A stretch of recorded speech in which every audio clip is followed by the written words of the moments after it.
Chantal Yanzambe TV, la chaîne qui nous informe. Comment Tolamokina Tongo, tout le monde est nouveauté. Chantal Yanzambe TV, tout le monde est en beauté. Une chaîne qui nous informe, toujours actualité. Chaîne Abanambo. Je ne me sentais pas bien. J'étais avec ma soeur, elle m'a accompagnée pour prendre le petit assez qu'on appelle 3 pinards. Et j'ai pris les 3 pinards pour arriver vers Capella. Capella pour rentrer directement à la maison. Et quand je suis arrivée vers Capella, vu qu'il y avait des taxis, ils obéissent mon pono pour prendre mon pono pour rentrer. J'ai pris le taxi de mon pono pour rentrer à la maison. On était en nombre de, je peux dire 5 comme d'habitude toujours. Il y avait des chauffeurs, un monsieur devant et 2 filles et un garçon encore derrière. Directement, on n'a pas compris. On nous a mis un truc là un peu noir là. Je n'ai pas vu comment c'était. Ok, je vous comprends. Non, comprendre bien. Non, comprendre ce chien bien. Et si vous pouvez retenir que Isaac Pia Kokanga Montu pour Bapi c'est un bon côté. Isaac ya quand il Montu je suis à marché il y a au dégât celui qui va dans et descend tout ça ni toi chevet tout jubilo quand tu dis que c'est cher aux autres je suis comme mon message dans la beauté je t'ai jamais raconté même ton numéro n'a même pas aux autres n'a même pas aux anneaux so moni na komelio ce qui veut dire que numéro et outil pas mon abino aujourd'hui j'espère que aujourd'hui la message n'a bien. Ok, c'est un peu ça. Ah, il s'accopie à qui n'a kangi to kangi mutu pour la ciment. Toi, ne sais un bon jamais. Il s'accopie à grand lard, donc il a copie à montant moi l'école. Sur mon ito, tout ça libon, il a tout justement à causer puis ça, bateau va dans l'entourage pour que ça aux alliés à libérer. C'est un peu ça le message. Je crois que au Kingai. Mbote ba ndeko balandi bozami de partout bozolanda biso na kata ville province ya Kinshasa, République démocratique du Congo. Mboka kitoko tata Nzamba apesa biso boyebi ete na Kinshasa vague moko mopepe moko ye oyo bazo kidnapper baza ko enlever bateau de partout. Peso pe ça passe na ba mabota nyonso tozwami de partout basangozo la biso de part et d'autre mikolonio sotozo mona ba itando ike ba communicateur ba ndeko nyonso ba pesa biso na ba masano na bango na ba itando ike tozo mona makambo ezo sala na kati ya ville province ya Kinshasa libota moko basalaki pe victime mwana na bango moko ya mwasi neka ezalaka akendaki quelque part pas ndeko ne ya mwasi kozonga pona kozonga na ndako akomaki na Capella amataki na taxi et kokoma na taxi bon levaki bango tant ba leva bon place bakindaki yebana kité mais après ba mikolo ne aki komonana et libota wana to mekaki kosoana bango ba pesaki biso message to partager comment est-ce que ba enlever moi na bango mwasi et puis to yeko zo sangwa mala mona tongo lelo ke mona amonani ne to sikai sur terrain to betali solo na bango to faire comprendre pe bandeko makambo to zo kaiza solo eza lisanoté eza théâtre c'est sérieux to mi batela nzamba zo batela biso ben biso pe to mi batela na bandako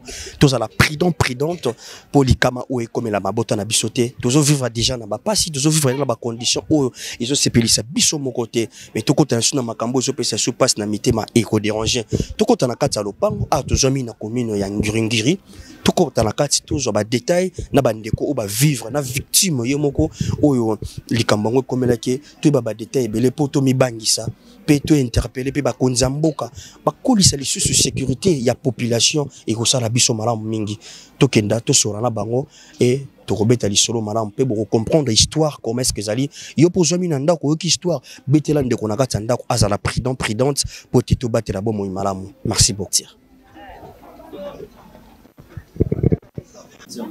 Voilà, messieurs dames, ni na msebino va mourir à Kinshasa awa de partout bozoka ba communicateur comment est-ce que bazo communiquer de part et d'autre ba kinaper ou ba fandi kimiate bazo tambouisa m'a vraiment motivé avec beaucoup de motivation et lelo to zoaki message moko depuis Mikolo Mileki moko ya mona mwasi na libota moko auto za vraiment rapide te ba perception ba précision sur yango bo on l'évacuer mais lelo ba retrouver mais tout quand on lit selon on ezali na beta isoto ne bandeli déjà na pesa ibino message o ezalaki et kopesa ma de partout en akata ville province ya Kinshasa mais tout mes correspondants papa to ka histoire ngo ezali comment peut-on me ka ko évaluer ensemble avec vous mbote papa mbote monsieur le journaliste qui mezali pour Nzambaza na contrôle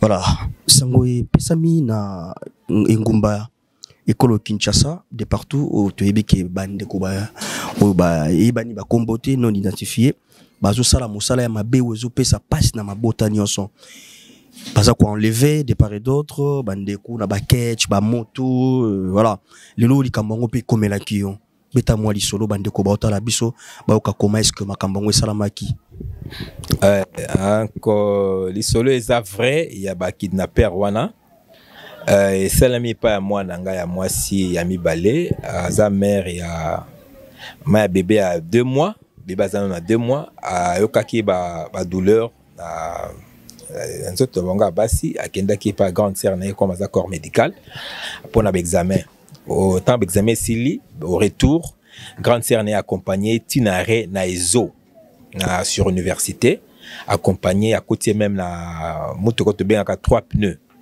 à côté ici moi na vanda ki na kati parce qu'il fallait komati kapela bonga zwa ba taxi na biso eza uta yaka Mompono pour me mettre a onandako azui 3 pneus tant komi na kapela akiti a monaki sikoyo na kapela ba ketch mo etelema ki nezobe la pe ke Mompono à côté na ketch moko à partir à ketch wana nde ozo ki na kapela nde ba enleva ki moi nanga ya mwasi destination ezalaki inconnue ba me ko tambusa wana to komageti ba 12 to moni ke non moi na zozonga suna ndako te parce que moi j'étais au travail na bengi maman abisika non tisiko moi na zongi te on a essayé de l'appeler ko atteindre ye téléphone ezalaki fermé alors on a meki ko kota na téléphone na la conversation ya suka akataki communication na WhatsApp na ba 12h10 banda wana c'était il y avait plus de communication.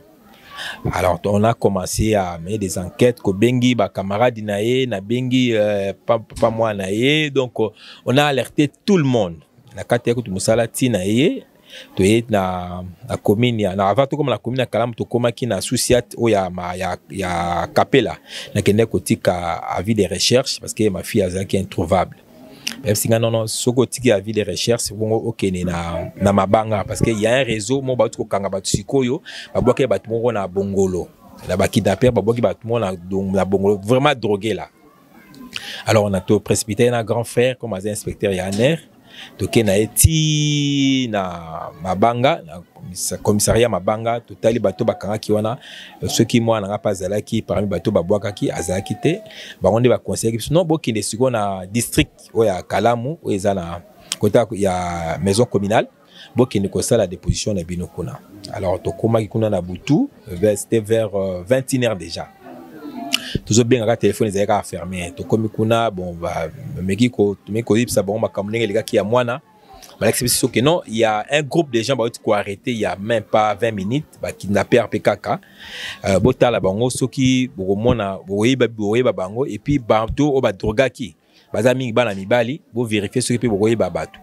Moi-même je suis allé na vérifier na monde ba jeune garçon mibali bazaki drogué vraiment tellement que zaki a bien té ba topa kangaki ba là si bon calme belé wana alors commissaire Singa non papa c'est comme ça yaka na tongo hein oyo ça des positions toi entendre sur PV comme ça tu bandi na communiquer ba investigation tu ko na tongo wana to bandi ba démarche papa en tout cas ça ne tenait toujours pas alors tant papa bana donc mobali oya ya moi nanga ayaki avec non il y a un numéro privé ou tu ko bengaye pour website que non moi na bango ya moi si azali il faut to verser quelque chose là Tous une numéro à téléphone on a essayé quoi ko localiser par GPS hein ndenge bat muso qui na Vodacom ba tali babino numéro ezo benga na antenne mo rezefe za situé côté à Mongafula.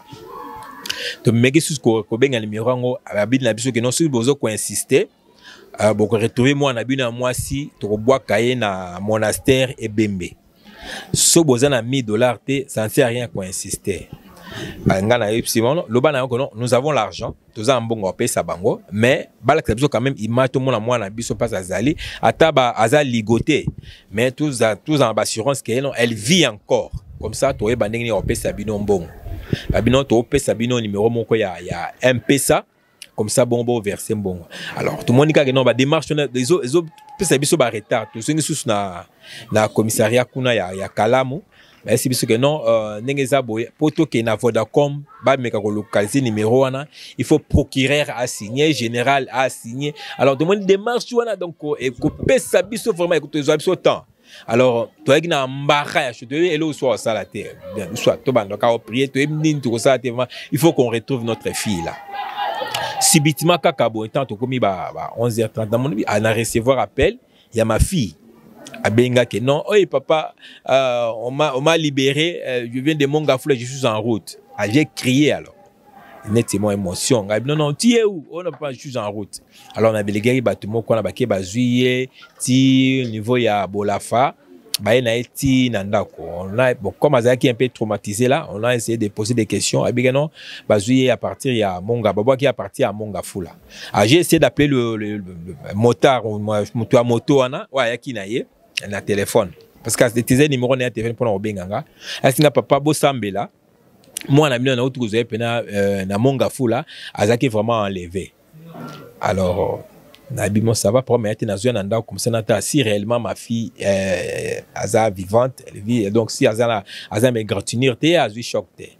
Alors je viens à la maison, j'ai rencontré ma fille azaka traumatisé donc avec non azaki enlevé azaki a parti à Mongafula. Donc, j'ai déduit que cette histoire est vraiment vraie.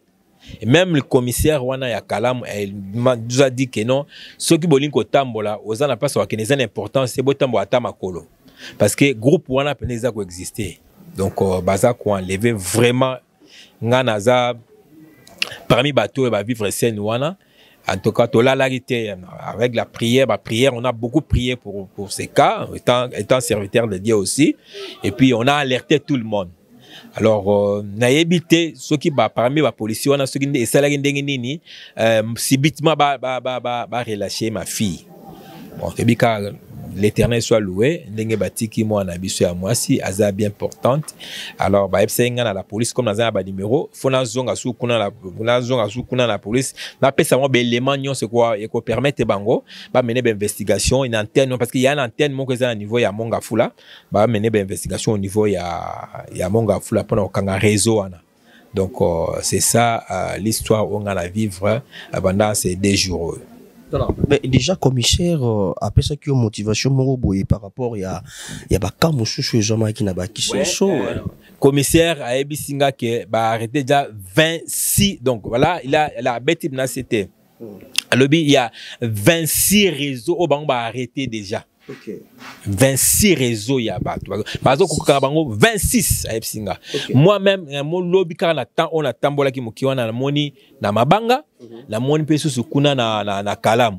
Donc la moni que non cette histoire bango moko ba police baza na crainte. Alors que non biso mo to za ba police mais to comme na ko banga parce que histoire to était so que za nini comme na ville à Kinshasa. Donc ba komi ko enlever batou tebino na cache même avec la moto. Ba possible surtout histoire moko abi que dimanche papa moko na cravate un papa netinga boy ba bengi ba interpeller na voiture moko ba papa yaka okende wapi. Ba pusana ye a pusani pembeni ya chauffeur le taka ngo kota mutu boy.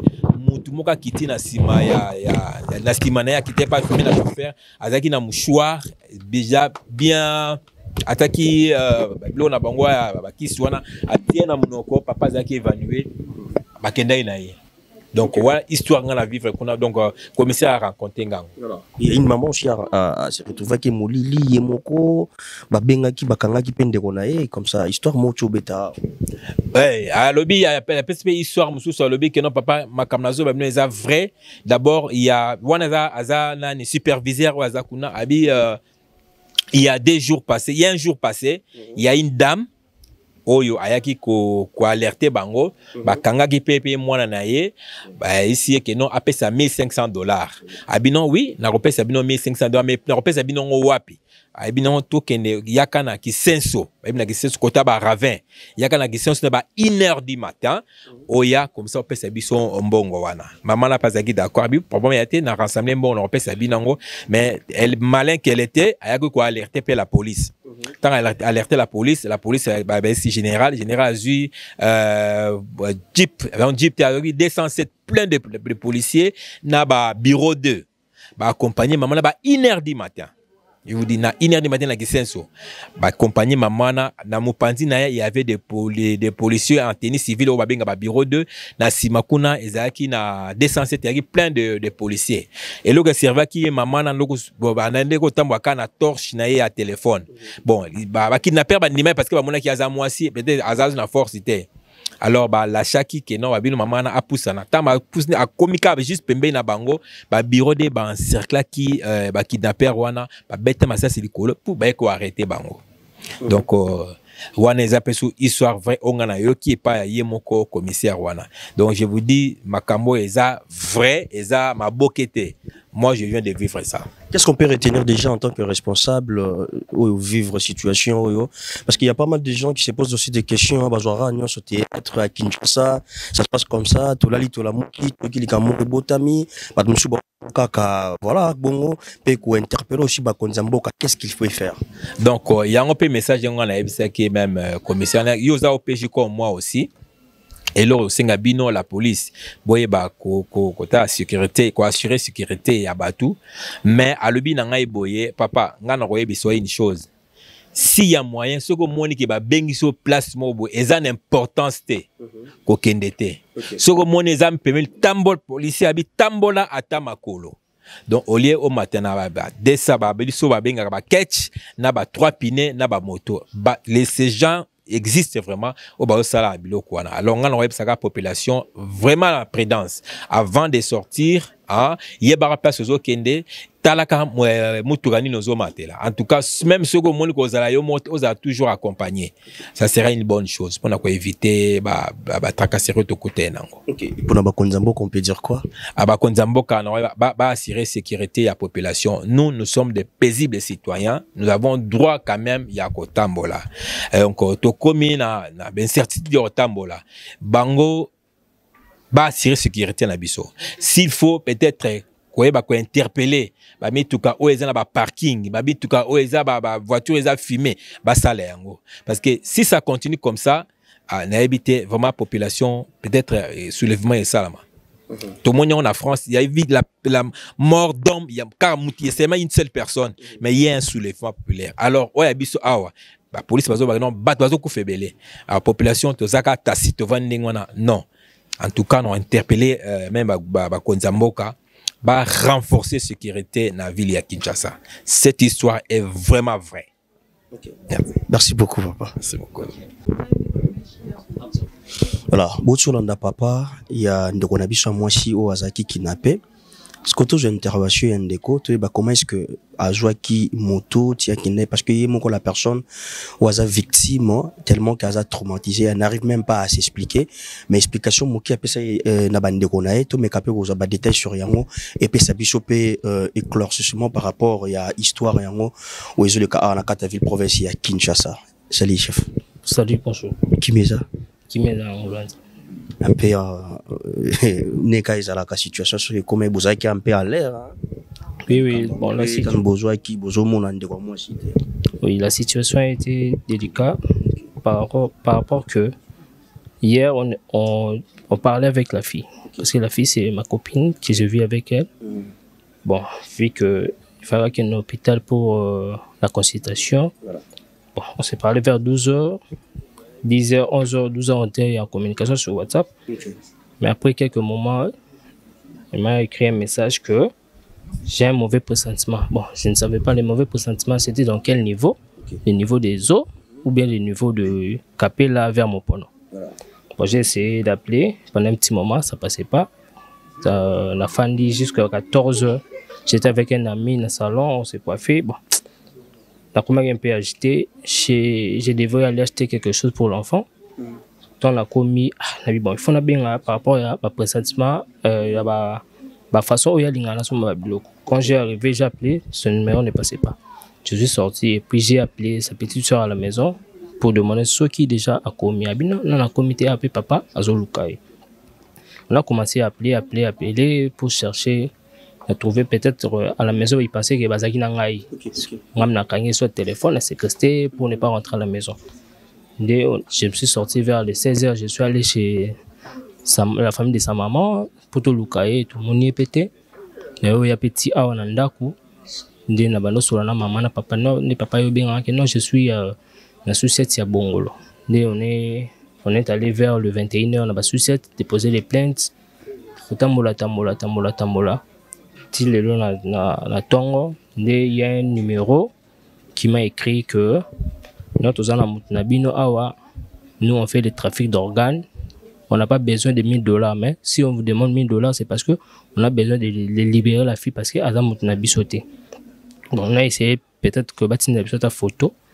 On a essayé une photo et une aussi kabaza. Abinga na libanda kuna na kati téléphone ekota mais si je le fais c'est parce que mutuana za mutuna bisoté. Pour na bamisusu ba okene aller sans retour. Mais si on continue biso mbongo, on pourrait la libérer. Les tout comme localiser le numéro sur Vodacom, tout petit na bateau basara na ba service client pour localiser les numéros et les numéros de ma partie à Cogelos. À partir de Cogelos, oui. Dès la localisation, le numéro nous surtout peut recevoir parce que la dernière conversation c'était à moi avec elle. Dès la partie ba réparer un ngai kaka. Dès j'ai associé les parents, ses parents, dès tout côté dans district, on a fait des plaintes pour retrouver la fille. Bato na bazo benga yo bazo episo que no bopesa $1000. Tout ça on a posé $1000, c'est juste parce que tu sepeli qui a akufate. Parce que bon pour ça na bon za ko zo ya nzo pe moto. Donc pour ça na $1000 te so ba $5000 na ezaka pona mawa. Bon, les $1000 ba ndé le bisi a bisinga les $1000 on les a po ba fina bateau baza na bango on les entoure pour ba libérer. Pour bango ça la copie za grand là. Donc ils ont même pas $1000 à manquer. Mais après en nos grandes surprises au monde que non, la fille nous a appelé que non à Ozonga ba libérer à Ozonga. La fille Aibisa Ibinoni déjà Isaac comment madame na Aibisa Kioni. Bon jusque là Aibisa l'autre parce qu'elle a stressé mais Aibisa ndito bana sur la naïe que naïbe que non azoyi moto qui ta Capella à partir de Capella dans moto pas mata Movenda. Mais à partir de Capella, on a pu la conversation. On a bien qu'à mataki taxi, à côté na batu bablanda. C'est à partir de Capella, on a mataki na taxi ou à partir de Capella, on a bandé bango babilongi pour que bakena bango na kojolo swana. Ben, on a vraiment fait des services pour Hollande là. Ni tout le monde qui badaki na kojolos. Kojolo swana ndesika babomba ki bango. Maman lobi parce ba komaki azomona ka so mutaki azozonga te. Puis amina so ba moni ba bakei azonga te mais ye ça bato azalaki belé nda lobeke bazalaki belé mais ye soki balingi bazwa moto yoza bisote nde tanto komi na district ya Kalamu nde to banolandi la partie ya Vodacom toona na bapel nde to mona ki bapel obima na partie ya Kojolos nde to mona numéro moko eyobenga ke azozonga ndako nde to mona ke pe nde azongi ndako. Ba récupérer téléphone. Ba récupérer bloto zaki nango téléphone, ba kisi tu akene consultation pour l'hôpital, ni ba récupérer yango. Mazonga yemora mutu sain sauf. Voilà. Bazon si le téléphone, c'est le téléphone. Tellement qu'abimi na neti toko bango abimi na kimoyibi, abimi te ouais, bon parce que mutu moko na bimi sa ki na mawana. Ndeton abisi que non j'ai un enfant de 3 mois ndé asali ke abimisa ye azonga ndako na vers 4h du matin. 4h du matin. Oui. Au moment où nous parlons, batu belé bazakuna batikali ka bazokufa. Belé bazakuna. Bon c'est un réseau qu'il y a beaucoup de gens qui sont en train de faire cette trafic. Merci beaucoup. Qu'est-ce qu'on peut retenir en tout? Bon, ce qu'on peut retenir, c'est Nzambe Karande, Azala Kaka Mobateli, parce que, au biso de tirer les appels leçons. Peut-être il y a d'autres gens, on dit mangoté, mais les lopes comme linga et comme les biso, tout le monde que c'est sérieux. On a partagé dans le groupe, dans le Facebook, dans l'association, tout pour retrouver la fille. Mais Dieu a fait grâce qu'on ait besoin ici. Et j'ai parlé avec la personne en question, dans la voice, sur le téléphone, qui au moins la personne, parce que Dieu a voulu qu'elle zonge. Pour la mongo, oui, c'est une leçon qu'on doit tirer. Et jeune fille, jeune garçon, tous se protéger dans la voiture catch, tout ça vraiment sécurisé. Dans tout le monde, à la moto, aux gens qui n'ont tous abattu belé, que autant mon voiture catch ou tout éviter. Oui, c'est un conseil qu'on pourrait donner. Merci beaucoup. Merci. Ok, voilà, on va continuer avec Adji. On va prendre le temps. Chantal Nzambe TV, la chaîne qui nous informe. Comment? Tolamokina Tongo, tout le monde est nouveauté. Chantal Nzambe TV, tout le monde est en beauté. Une chaîne qui nous informe, toujours actualité. Chaîne Abanamboka, Chantal Nzambe. Voilà, nous évoluons petit à petit, lentement et sûrement. Mesdames et messieurs, vous avez compris l'histoire vraie où Salami, on a Kataville, province à Kinshasa. On essaie toujours de parler, tout ça là. C'est la personne dont Waza qui est victime. Alors, ça là quand même moins fort, parce qu'elle n'arrive pas. Mais tu as forcé juste pour t'interpeller, Konzamboka, et interpeller Bandeko, de partout. En Kataville, province à Kinshasa, on a peut-être Makambango, ils ont aventure, Makambango, ils ont moins théâtre, or que ils ont sérieux. Maman, une fois de plus, ça va? Oui, ça va. Un peu, oui. Ma casse. Ok, ils sont nous avons dit. C'est ce qu'on m'a dit. Aujourd'hui, ma casse pour qu'il paye ma. Je venais de l'hôpital parce que je me sentais pas bien. J'étais avec ma soeur, elle m'a accompagnée pour prendre le petit assez qu'on appelle 3 pinards. Et j'ai pris les 3 pinards pour arriver vers Capella. Capella pour rentrer directement à la maison. Et quand je suis arrivée vers Capella, vu qu'il y avait des taxis, ils obéissent mon pono pour prendre mon pono pour rentrer. J'ai pris le taxi de mon pono pour rentrer à la maison. On était en nombre de, je peux dire 5 comme d'habitude toujours. Il y avait des chauffeurs, un monsieur devant et 2 filles et un garçon encore derrière. Directement, on n'a pas compris. On nous a mis un truc là un peu noir là. Je n'ai pas vu comment c'était. Oui, c'était vers Capella. Et subitement, on s'est endormi. J'ai pas compris comment. Je me suis retrouvée dans une maison un peu. Je ne sais pas comment je peux l'expliquer, mais il y avait tant de gens là-bas. Vraiment tant de gens. Et le monsieur prenait chacune de nous.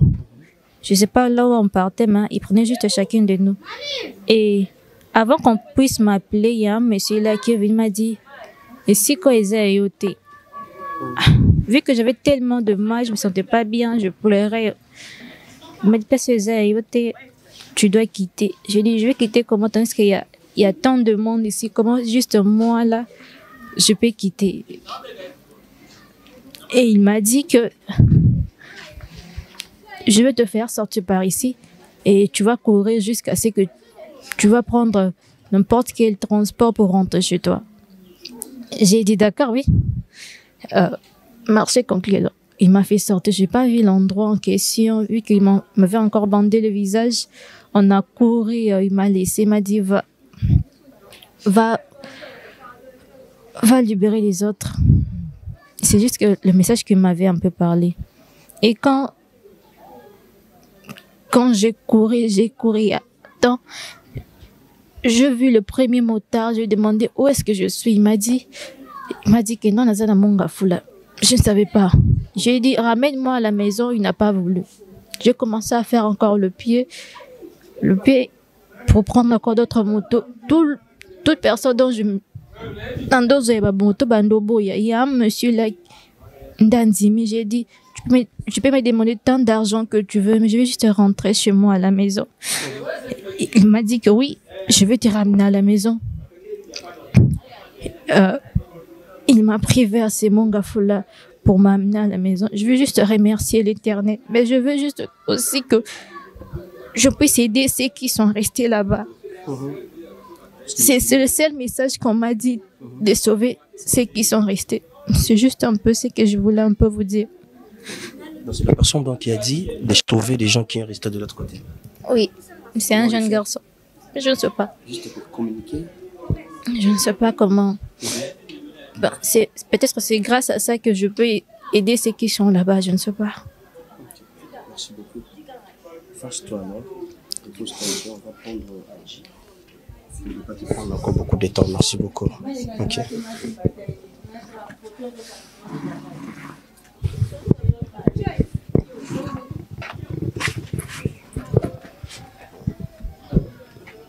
Adji, ça va? Oui, je vais bien, merci. Qui m'est allé. Voilà. Par rapport à nous sur l'équipe, parce que vous avez au centre, partagez vraiment un message qui est de partout, tout le monde a un message, où il y a qui n'a pas nayo, que dès qu'on moi si moi quoi, moi en athée, ou hasard, dès qu'on a bien, après ce message, alors bito libérer pour y sauver ba ou batikali.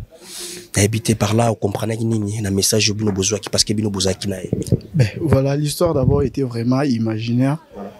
Pour tout ça, parce que tout bas, on va qui hasard.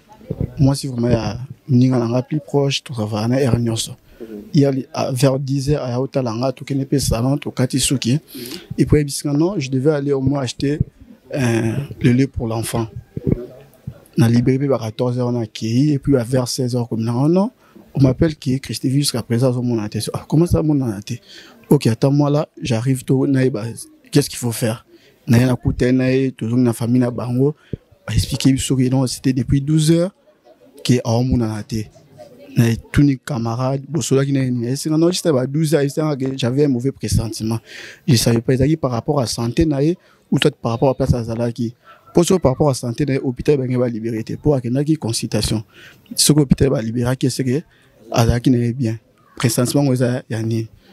Et puis na Rajon mi connaît vague en vivre la Kinshasa ya kidnapping de bagino tout mes constats là tout tambo na tronçon ya tambo qui des ezo timo pono tout ne rapporte à la police so bagata ba soupçon monté accident to ya ba kidnapping wana hier soir c'était vers 20h on a pu vraiment marcher de 20h à 22h pour nous relayer ka ba information ba souci at news et puis ko tika ba coordonner biso au cas où problème ko zala ba me ko benga biso poto ya.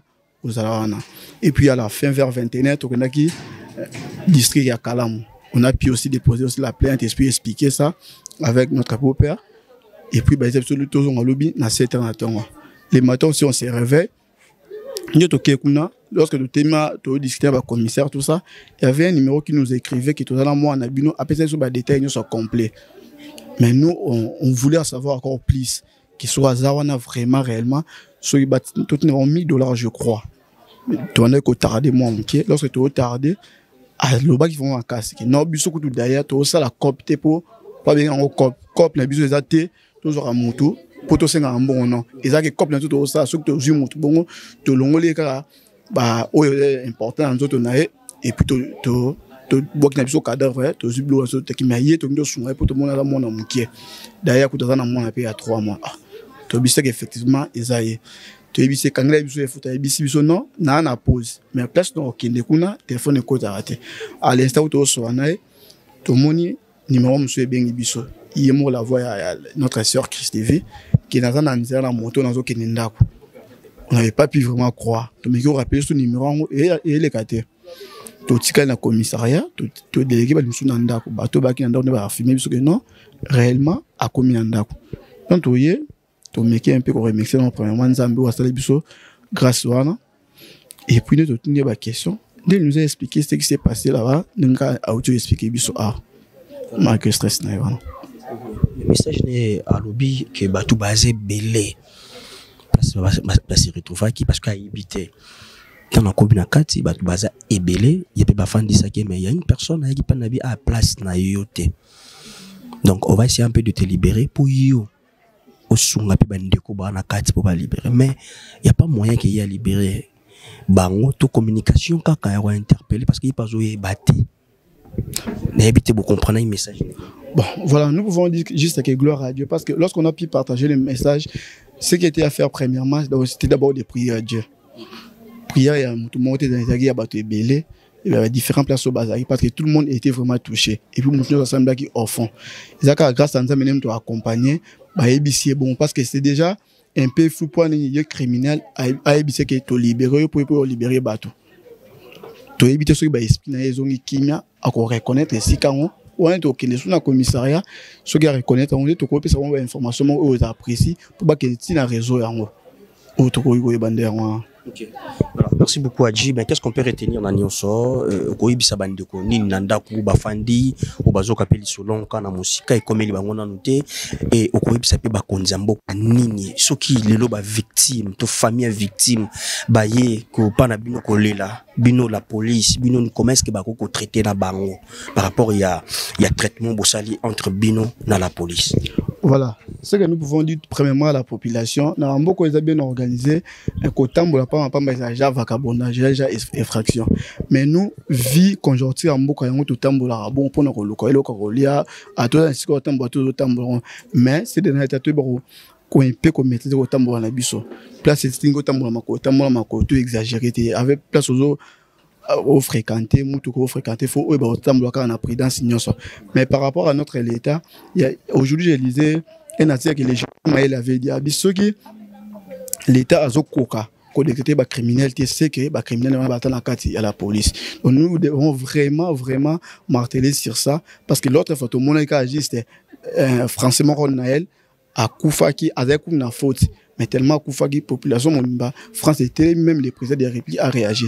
Mais nous jusqu'à là mort de ça on va enlever ça on va porter disparu mais on attend juste là rien du tout de la part de notre État au effort à ça toujours ébatté. Est-ce que les personnes qui les font ça peut associer la carte à l'État dans biso question marque en fait on est à point d'interrogation mais au moins nous prions vraiment à notre État puisse vraiment s'aimer à cette histoire parce qu'on a peur. Pourtant, là, on a musique, mais le but de vivre en haut. Des peurs que le but de souffrir, nous vivre en haut. Et puis, la famille peut déjà victime, déjà. Donc, nous avons vraiment peur. Il y a revivre dans beaucoup en haut. Et puis, ce qui est encore plus, nous approchons vers les élections. On a vraiment dans un pays qui est bien organisé. Parce qu'il y a aux appels. Point de chute, il y a l'élection, tout ça. Nous voulons vraiment de notre pays s'impliquer vraiment et aux mécanismes. Merci beaucoup. Merci beaucoup. Okay.